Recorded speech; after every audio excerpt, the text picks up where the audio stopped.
Change your brain, change your life. All of it's in the Bible. So it is so fascinating. So Emmarie and I, to improve our neuroplasticity, because we are changing our brains the way we want to change our brains, have a list of things that we are doing.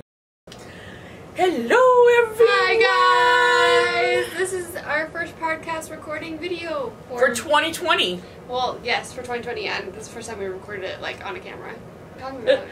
Oh my goodness, you have lipstick all over your teeth. Uh-oh. Uh-oh. I'm sorry! I haven't like gotten close to you since I started setting up. Okay, how's it look? It's still right here. Okay. It's still...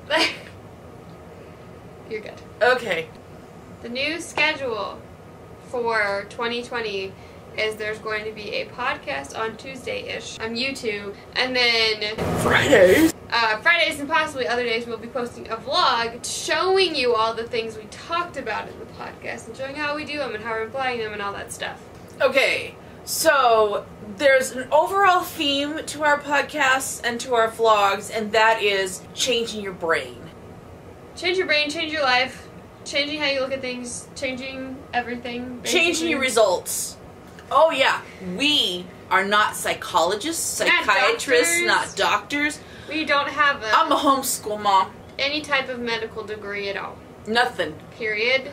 This is not medical advice, psychiatric advice, psychological advice, emotional advice. It's just what we learned and our experience with it. So, because we're not just talking about these things, we like made a plan to do them for ourselves. And you'll be able to go along with us on this journey and see what worked for us and what didn't, and the whole 9 yards. And then when you find out what works for us, you can try it. The thing is, okay, so what we've been studying has not been from a Christian perspective at all. But we are applying it as a Christian perspective, right? Is that the best way to... You know what? All of it's in the Bible, and it's been so fascinating to me as I've read the scriptures. After learning these things, I'm like, oh, I never thought that. Oh, I never understood that before. It's all there. And I think that Romans 12:2, it says, be ye transformed by the renewing of your minds. Making your mind new. Making it different. 2 Corinthians 5:17 says you can be a new person in Christ. I think it's just all there. You just have to... You have to dig through some stuff. Well, I think you need to understand. I mean, the Bible means something different to you depending on where you are in life. That's why Jesus talked in parables, you know. And so it just was like, it became new words to me because of what we've been learning. Right. Okay. Well, and then one other thing I want to say is the doctors that we watched and the scientists that we watched, they weren't, most of them, I'm guessing, are atheists, right? Yeah. Or, yeah, something like that. And so, they didn't really even try to put it in a Christian perspective. They just put it in the perspective they knew. So there's a story I want to tell you. Actually, I want to tell you so many things. There's so many cool stories, but I know which one to say. So there was a man who was, when he was 13 months old, was blinded by a cancer in his eyes. His parents always treated him like he could do anything a sighted person could do. And that was one of the things that he brought up. But he learned how to do what bats do to be able to see in the dark. He clicks with his tongue, and he does this, like, sonar thing. Yeah, he does echolocation. and echolocation. And he is able to see things so well that way. Like, he can draw a picture of a tree that is in front of him. He can draw maps around. Yeah, and you gotta think about it. If he was, how old was he? You said 13 months old? Yeah. You wouldn't be able to remember what anything looked like. Right. It's just that his brain developed this animal ability in order to compensate for what he'd lost. Okay. And it was through the part of the brain that... Yeah, it went through his optic nerve. Yeah. So the brain that sees things. So, you guys, I'm sure you already know this, but when a pharmaceutical company tests a drug, when they do the drug trials, the same percentage, almost without fail, of people who are helped by the drug are also helped by the placebo effect. So, if 20% of the people get better because of the drug itself, 20% of the people will also get better because they think they were getting the drug. Even though they're getting, like, sugar pills. Right.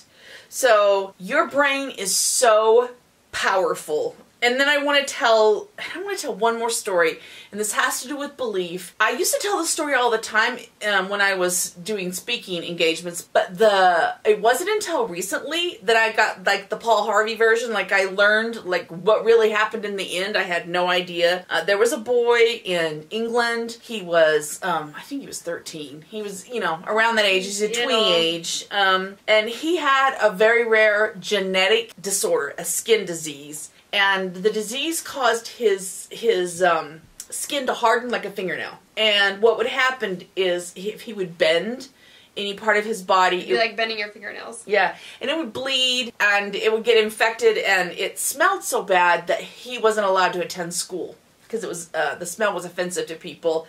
And it was just... I can't even imagine how hard of a life that would have been for him. It's so sad, but I'm sorry if we grossed you out. There was a study that some doctors decided they were going to do on this boy. And they brought in a hypnotherapist who said he was sure that he could cure this boy of this disease. And so the doctor said, okay, but we only want you to do one of his arms first. And so the hypnotherapist went in, and this is all documented in medical journals, by the way, and he hypnotized the boy, told him his arm was healed, and it was. I don't even think it took very many days before he had normal skin on that arm. And then he did his back for the next part of the experiment. And then somehow the hypnotherapist found out that the disease the boy had was a genetic disease. And he's like, I can't cure a genetic disease. There's no way. That's not what I can do. And so, but he went through with the trial again, and it didn't work that time. Because he lost belief in himself. And yeah, I really believe it ties into that. It has to do with belief. And not just the boy's belief, but the belief of the hypnotherapist. Well, I don't even know if the boy's belief changed that much. Who knows? Anyway, all these miracles with the brain that are possible. Right. But the one I want to focus on right now, one more story. I got stories. Wait, this is an introduction video. We're trying to give you an idea of what's possible. Yeah. And this actually goes into what we're going to talk about today. A group of adults were put in a room, and they were all given like this glasses type thing, this device that they wore. You might have seen it on YouTube at one point. It was popular for a minute. That turned everything upside down.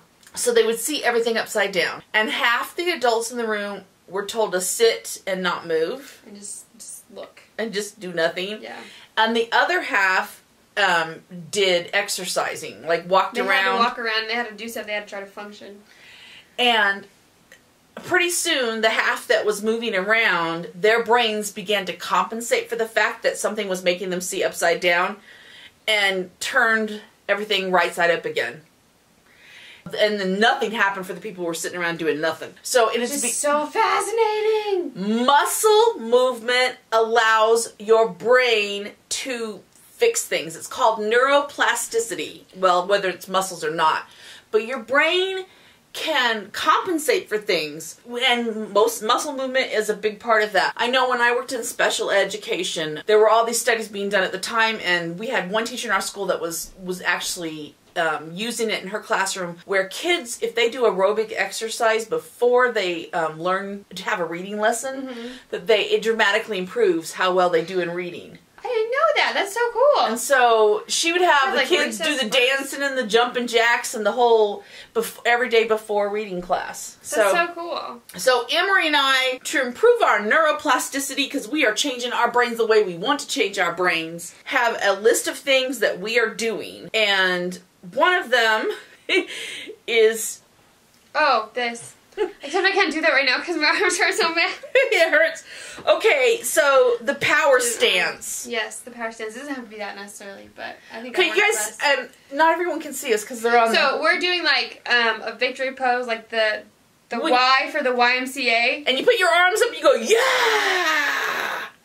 You can't see us, sorry. And it's like a superhero kind of power stance, and people who do that for 2 minutes. In front of the mirror every day. it changes your brain chemistry. And guess what? I've noticed a difference of confidence on the days that I do it. Well, can I just add? Yes, go ahead. I like to turn on a power song while I do it, because one, it's really hard to hold your arms up in the air for 2 minutes unless you like work your arms out every day. I was so sore. I'm not sore from that necessarily. I was. But it just makes it more fun and makes the time go by faster. It makes you feel cooler. At least it makes me feel cooler. Anyway. No. Oh yeah, that's from a TED Talk. And you know what? It's Amy Cuddy, and we will link that if you're on YouTube. It's a cool TED Talk. Yeah. Smiling. Tell them about smiling. You're supposed to smile in the mirror for 2 minutes, and I just do it one after the other. Remind me what it does, because my mind's totally going blank. It's the muscles that release chemicals that help you with your mood. Yeah. So I remember when I was doing Bible study class in high school, the teacher noticed everyone was just really grumpy. I don't know, maybe it was like really bad weather or something. And he's like, everyone needs to get out their pencils and hold it in their mouth for 2 minutes, and your pencil is not allowed. And he's like, that forces your brain to think you're smiling even if you're upset. Okay, and then the other thing, which I have been too sick, so we haven't started it yet, but we are going to start 2 things. Zumba. Well, I did Zumba today. Okay, so the whole dancing around, if you do movement that you're not used to doing, so like if it's walking. You're used to walking, you know how to walk? Well, sometimes. That's still movement, and that's better than nothing. Yeah, no, and it's a good place to start if you feel like you can't start anywhere. But the thing that was emphasized to us was doing movement that you're not used to doing. You know, dance moves and... That might even be just doing cardio for some people, depending on your lifestyle. Mom's having a dance party over here if you can't see her. And so, like, we're not necessarily saying you have to do Zumba, but, like, getting out of your comfort zone in some type of workout thing really, really helps your brain in so many ways, because when you're working out, which is a good place to start. But you're making your brain do something it's not able to do automatically. Right, which for me that is dancing. I am not a good dancer, but I get up front and stand in front of the mirror and look ridiculous, and that's okay. Because no one, at least at our gym that we go to, we have really nice people that are in the classes and no one's really judgy. There was a really cute, like, 70-year-old lady there. She was right up front going along with it. It was the cutest thing ever. She told me that, so I feel better about going. You guys, this is actually really hard on me. I am making myself do this. Yeah. Because I don't want to. I don't want to go, I don't want to leave the house most of the time anyway, you know, and then to leave the house and do something I don't like, and it's embarrassing, and anyway, I'm doing it. Yoga. We're also going to do yoga. We're doing that as a whole family. Well, a whole family of the household. So that's still living at home. And, okay, so yoga does something totally different, because it's stretching. It works. I don't know if I can even, like, we have to take like a half an hour to explain what yoga does.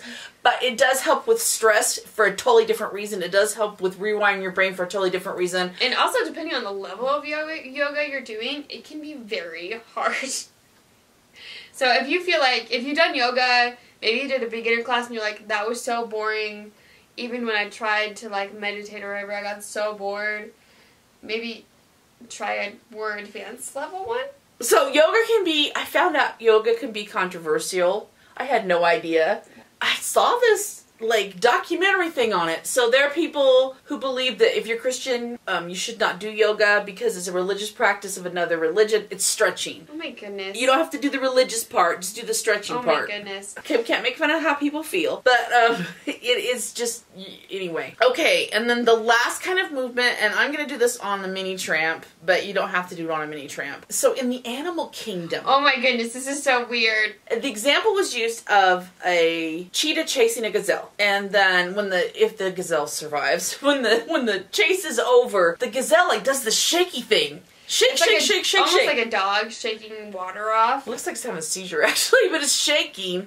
And the reason it's doing that is because it is flushing the stress hormones out of its body so it can process things. Then they recover like that. And then another example is given as what people do, and they gave the example of a couple who were in a car and they had a near miss. They almost had a car accident.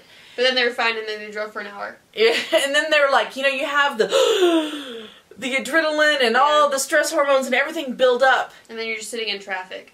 and then you keep driving and you're thinking about what just happened because it scared you so badly, and you're thinking about it, you're thinking about it, you're thinking about it, and all those hormones are still there. It's almost like it's happening over and over again. Right. The other thing that I'm doing is I'm bouncing and shaking 3 times a day to drop the stress hormones. And it doesn't just work in, like, animals. Like, it works in people. Like, there are studies that show that helps. So, and then to keep track of all the movements I need to do, I have it in my planner to check off all the time. And there are lots of things, but they only take 2 to 3 minutes each. And so, it's not like, oh, I can, I'm going to have to drop everything so I can do this thing for an hour and drive there and back. It's not, well, with the exception of going to the gym for the Zumba and yoga. That's a little bit different. Well, and that accomplishes so many different things. And we're doing that as a family, and so but this thing that I wasn't going to do. And I have to do that every day. But the thing I do want to do every day, it only takes a few minutes. It only takes a few minutes to smile and do the pose